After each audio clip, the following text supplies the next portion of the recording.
Gina had always been careful with silence. She believed silence kept her safe because noise invited attention, and attention invited things that should not notice you. That was why she lived alone. That was why she never opened the door for unexpected visitors. And that was why she never answered unknown calls. The first time the phone rang, it happened at exactly 1:44 in the morning. 3 rings, then nothing. No missed call, no number, no record. Gina blamed exhaustion. She worked late shifts, and lack of sleep had started to blur her sense of time. Still, something about the silence afterward felt wrong, like the apartment itself was holding its breath.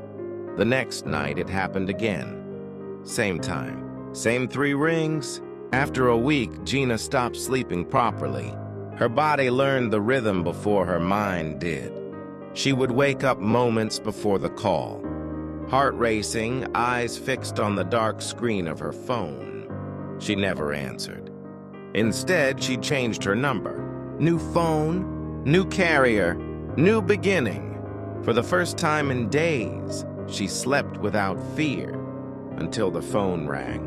1:44 in the morning. The screen glowed softly in the darkness.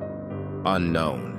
Her hand shook as she lifted the phone. She told herself that fear only had power if she let it. She pressed answer. Hello? There was silence. Then breathing.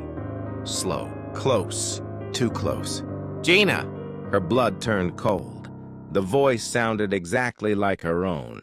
Same softness. Same hesitation. Same way of speaking when she was afraid.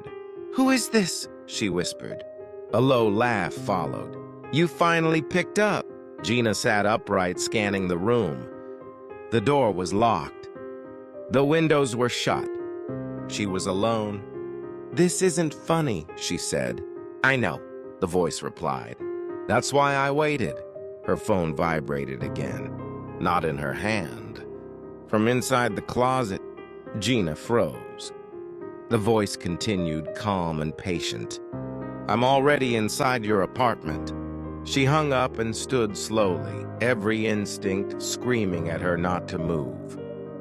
Her footsteps felt too loud as she crossed the room. The closet door trembled slightly, as if something inside had shifted its weight. A phone rang. From within, Gina opened the door.